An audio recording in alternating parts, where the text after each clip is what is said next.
স্বামী ভাই এখনো অভুক্ত। অপরাহ্ন বেলায় সে বিষণ্ণ মুখে রান্নাঘরের দোরে বসিয়া তাহাদেরই খাবার আয়োজন করিতেছিল। গয়ারাম ঝুঁকি মারিয়া নিঃশব্দ পদে প্রবেশ করিল। বাড়িতে আর কেহ নাই দেখিয়া সে সাহসে ভর করিয়া একেবারে পিছনে আসিয়া ডাক দিল, জ্যাঠাইমা। জ্যাঠাইমা চমকিয়া উঠিলেন, কিন্তু কথা কহিলেন না। গয়ারাম অদূরে ক্লান্তভাবে ধপাস করিয়া বসিয়া পড়িয়া কহিল, আচ্ছা, যা আছে তাই দে, আমার বড্ড খিদে পেয়েছে। খাবার কথায় গঙ্গামণির শান্ত ক্রোধ মুহূর্তে প্রজ্বলিত হইয়া উঠিল। তিনি তাহার মুখের প্রতি না চাহিয়াই সক্রোধে বলিয়া উঠিলেন, বেহায়া পোড়া মুখো, আবার আমার কাছে এসেছিস খিদে বলে? দূর হয় এখান থেকে। গয়া বলিল, দূর হব তোর কথায়? জ্যাঠাইমা ধমক দিয়া কহিলেন, হারামজাদা নচ্ছার, আমি আবার তোকে খেতে দেব? গয়া বলিল, তুই দিবি না তো কে দেবে? কেন তুই ইঁদুরের দোষ দিয়ে মিছে কথা বললি? কেন ভালো করে বললি নে, বাবা এ নিয়ে খা, আজ আর কিছুই নেই? তাহলে তো আমার রাগ হয় না। দে না খেতে শিগগির রাক্ষসী, আমার পেট যে জ্বলে গেল। জ্যাঠাইমা ক্ষণকাল মৌন থাকিয়া মনে মনে একটু নরম হইয়া বলিলেন, পেট জলে থাকে তোর সৎমার কাছে যা।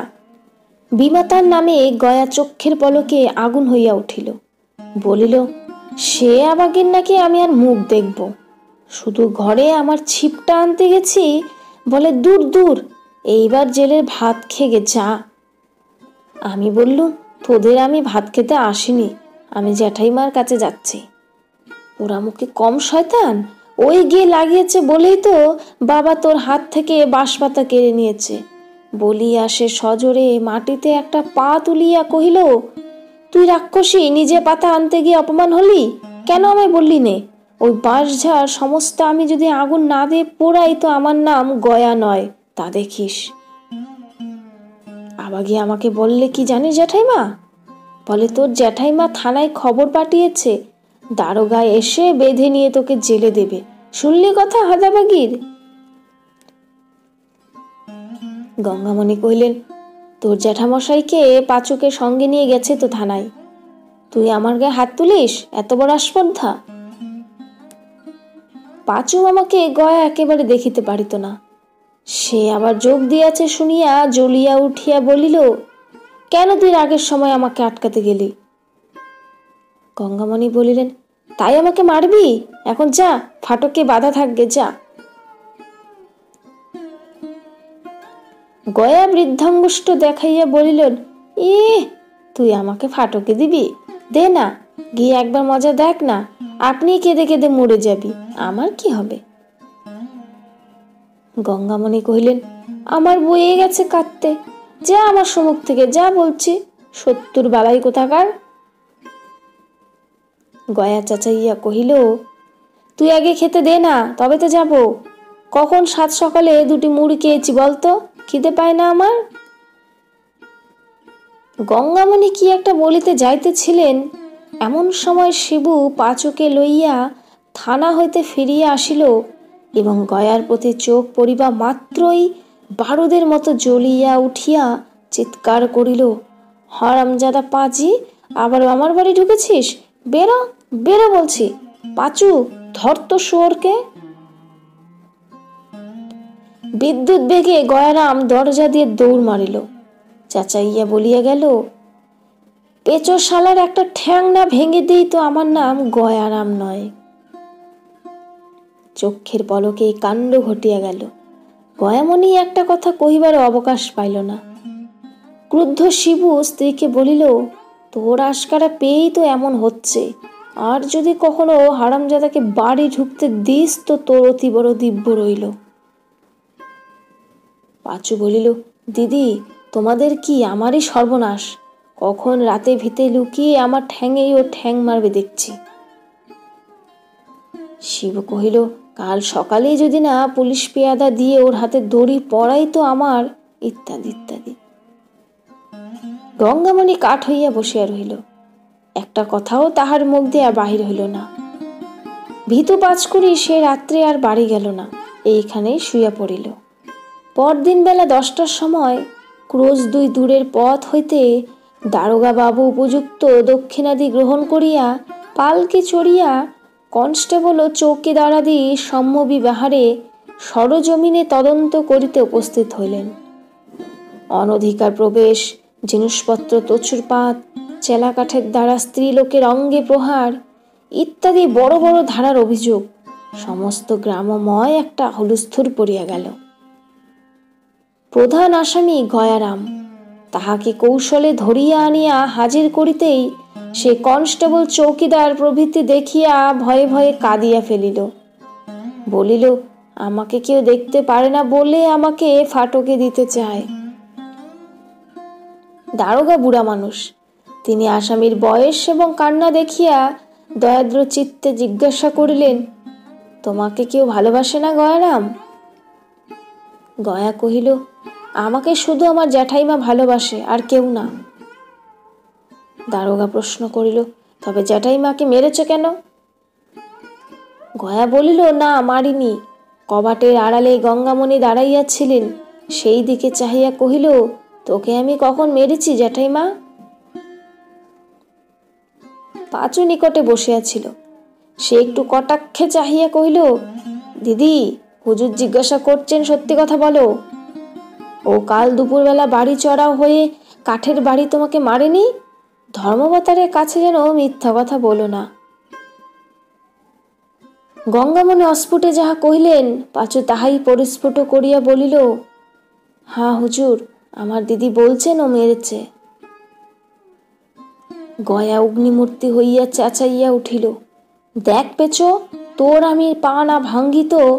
রাগে কথাটা তার সম্পূর্ণ হইতে পারিল না, কাঁদিয়া ফেলিল। পাঁচু উত্তেজিত হইয়া বলিয়া উঠিল, দেখলেন হুজুর, দেখলেন? হুজুর সমকের সামনেই বলছে পা ভেঙে দেবে, আড়ালেও খুনও করতে পারে, ওকে বাদবার হুকুম হোক। দারোগা শুধু একটু হাসিলেন। গয়া চোখ মুছিতে মুছিতে বলিল, আমার মা নেই তাই, নইলে। এবারেও কথাটা তাহার শেষ হইতে পারিল না। যে মাকে তাহার মনেও নাই, মনে করিবার কখনো প্রয়োজনও হয় নাই, আজ বিপদের দিনে অকস্মাৎ তাহাকেই ডাকিয়া সে ঝরঝর করিয়া কাঁদিতে লাগিল। দ্বিতীয় আসামি শম্ভুর বিরুদ্ধে কোনো কথাই প্রমাণ হইল না। দারোগা বাবু আদালতে নালিশ করিবার হুকুম দিয়া রিপোর্ট লিখিয়া লইয়া চলিয়া গেলেন। পাঁচু মামলা চালানো, তাহার যথারীতি তদির অদির দায়িত্ব গ্রহণ করিল এবং তাহার ভগিনীর প্রতি গুরুতর অত্যাচারের জন্য গয়ার যে কঠিন শাস্তি হইবে এই কথা চতুর্দিকে বলিয়া বেড়াইতে লাগিল। কিন্তু গয়া সম্পূর্ণ নিরুদ্দেশ। পাড়া প্রতিবেশীরা শিবুর এই আচরণে অত্যন্ত নিন্দা করিতে লাগিল। শিবু তাহাদের সহিত লড়াই করিয়া বেড়াইতে লাগিল, কিন্তু শিবুর স্ত্রী একেবারে চুপচাপ। সেদিন গয়ার দুঃসম্পর্কের এক মাসি খবর শুনিয়া শিবুর বাড়ি বহিয়া তাহার স্ত্রীকে যা ইচ্ছা তাই বলিয়া গালিগালাজ করিয়া গেল, কিন্তু গঙ্গামণি একেবারে নির্বাক হইয়া রহিল। শিবু পাশের বাড়ি লোকের কাছে কথা শুনিয়া রাগ করিয়া স্ত্রীকে কহিল, তুই চুপ করে রইলি, একটা কথাও বললি নে? শিবুর স্ত্রী কহিল, না। শিবু কহিল, আমি বাড়ি থাকলে ওই বেটিকে ঝাঁটা পেটা করে ছেড়ে দিতুম। তাহার স্ত্রী কহিল, তাহলে আজ থেকে বাড়িতেই বসে থেকো, আর কোথাও বেরিও না, বলিয়া নিজের কাজে চলিয়া গেল। সেদিন দুপুরবেলায় শিবু বাড়ি ছিল না। শম্ভু আসিয়া বাঁশঝাড় হইতে গোটা কয়েক বাঁশ কাটিয়া লইয়া গেল। শব্দ শুনিয়া শিবুর স্ত্রী বাহিরে আসিয়া স্বচক্ষে সমস্ত দেখিল, কিন্তু বাধা দেওয়া তো দূরে থাকুক, আজ সে কাছেও ঘেঁষিল না, নিঃশব্দে ঘরে ফিরিয়া গেল। দিন দুই পরে সংবাদ শুনিয়া শিবু লাফাইতে লাগিল। স্ত্রীকে আসিয়া কইল, তুই কি কানের মাথা খেয়েছিস? ঘরের পাশ থেকে সে বাঁশ কেটে নিয়ে গেল, আর তুই টের পেলি নে? তাহার স্ত্রী বলিল, কেন টের পাবো না, আমি চোখেই তো সব দেখেছি। শিবু ক্রুদ্ধ হইয়া কইল, তবু আমাকে তুই জানালি নে? গঙ্গামণি বলিল, জানাবো আবার কি, বাঁশঝাড় কি একার তোমার? ঠাকুরপুর তাতে ভাগ নেই? শিবু বিস্ময়ে হতবুদ্ধি হইয়া শুধু কহিল, তোর কি মাথা খারাপ হয়ে গেছে? সেদিন সন্ধ্যার পর পাঁচু সদর হইতে ফিরিয়া আসিয়া শান্তভাবে ধপ করিয়া বসিয়া পড়িল। শিবু গরুর জন্য খড় কুচাইতেছিল। অন্ধকারে তাহার মুখের চোখের চাপা হাসি লক্ষ্য করিল না। সভয়ে জিজ্ঞাসা করিল, কি হলো? পাঁচু গাম্ভীর্যের সহিত একটু হাস্য করিয়া কহিল, পাঁচু থাকলে যা হয় তাই। ওয়ারিন বের করে তবে আসছি, এখন কোথায় আছে জানতে পারলেই হয়। শিবুর কি এক প্রকার ভয়ানক জেদ চড়িয়া গিয়াছিল। সে কহিল, যত খরচ হোক ছোড়াটাকে ধরাই চাই, তাকে জেলে পুড়ে তবে আমার অন্য কাজ। তারপরে উভয় নানা পরামর্শ চলিতে লাগিল। কিন্তু রাত্রি 11টা বাজিয়া গেল। ভিতর হইতে আহারের আহ্বান আসে না দেখিয়া শিবু আশ্চর্য হইয়া রান্নাঘরে গিয়ে দেখিল ঘর অন্ধকার। শোবার ঘরে ঢুকিয়া দেখিল স্ত্রী মেঝের ওপর মাদুর পাতিয়া শুইয়া আছে। ক্রুদ্ধ এবং আশ্চর্য হইয়া জিজ্ঞাসা করিল, খাবার হয়ে গেছে তো আমাদের ডাকিসনি কেন? গঙ্গামণি ধীরে সুস্থে পাশ ফিরিয়া বলিল, কে রাঁধলে যে খাবার হয়ে গেছে? শিবু তর্জন করিয়া প্রশ্ন করিল, রাঁধিসনি এখনো? গঙ্গামণি কহিল, না, আমার শরীর ভালো নেই, আজ আমি পারবো না। নিদারুণ ক্ষুধায় শিবুর নাড়ি জ্বলিতেছিল, সে আর সহিতে পারিল না। শায়িত স্ত্রীর পিঠের উপর একটা লাথি মারিয়া বলিল, আজকাল রোজ অসুখ, রোজ পারবো না, পারবি না তো বেরো আমার বাড়ি থেকে। গঙ্গামণি কথাও কহিল না, উঠিয়াও বসিল না। যেমন শুইয়া ছিল তেমনই পড়িয়া রহিল। সেই রাত্রে শালা ভগিনীপতি কাহারও খাওয়া হইল না। সকালবেলা দেখা গেল গঙ্গামণি বাড়িতে নাই। এদিকে ওদিকে কিছুক্ষণ খোঁজাখুঁজির পর পাঁচু কহিল, দিদি নিশ্চয়ই আমাদের বাড়ি চলে গেছে। স্ত্রীর এই প্রকার আকস্মিক পরিবর্তনের হেতু শিবু মনে মনে বুঝিয়াছিল বলিয়া তাহার বিরক্তিও যেমন উত্তরোত্তর বাড়িতে ছিল, নালিশ মকদ্দমার প্রতি ঝোঁকও তেমনি খাটো হইয়া আসিতেছিল। সে শুধু বলিল, চুলোয় যাক, আমার খোঁজ করবার দরকার নেই। বিকেলবেলা খবর পাওয়া গেল গঙ্গামণি বাপের বাড়ি যায় নাই। পাঁচু ভরসা দিয়া কহিল, তাহলে নিশ্চয় পিসিমার বাড়ি চলে গেছেন। তাহাদের এক বড়লোক পিসি ক্রোশ 5-6 দূরে একটা গ্রামে বাস করিতেন। পূজা পর্ব উপলক্ষে তিনি মাঝে মাঝে গঙ্গামণিকে লইয়া যাইতেন। শিবু স্ত্রীকে অত্যন্ত ভালোবাসিত। সে মুখে বলিল বটে, যেখানে খুশি যাক মরুগ্গে, কিন্তু ভিতরে ভিতরে অনুতপ্ত এবং উৎকণ্ঠিত হইয়া উঠিল। তবুও রাগের ওপর দিন 5-6 কাটিয়া গেল। এদিকে কাজকর্ম লইয়া, গরু বাছর লইয়া সংসার তাহার এক প্রকার অচল হইয়া উঠিল। একটা দিনও আর কাটে না এমনই হইল। 7 দিনের দিন সে আপনি গেল না বটে, কিন্তু নিজের পৌরুষ বিসর্জন দিয়া পিসির বাড়িতে গরুর গাড়ি পাঠাইয়া দিল। পরদিন শূন্য গাড়ি ফিরিয়া আসিয়া সংবাদ দিল সেখানে কেহ নাই। শিবু মাথায় হাত দিয়া বসিয়া পড়িল। সারাদিন স্নানাহার নাই, মরার মতো একটা তক্তপোষের ওপর পড়িয়াছিল। পাঁচু অত্যন্ত উত্তেজিত ভাবে ঘরে ঢুকিয়া কহিল, সামন্ত মশাই, সন্ধান পাওয়া গেছে।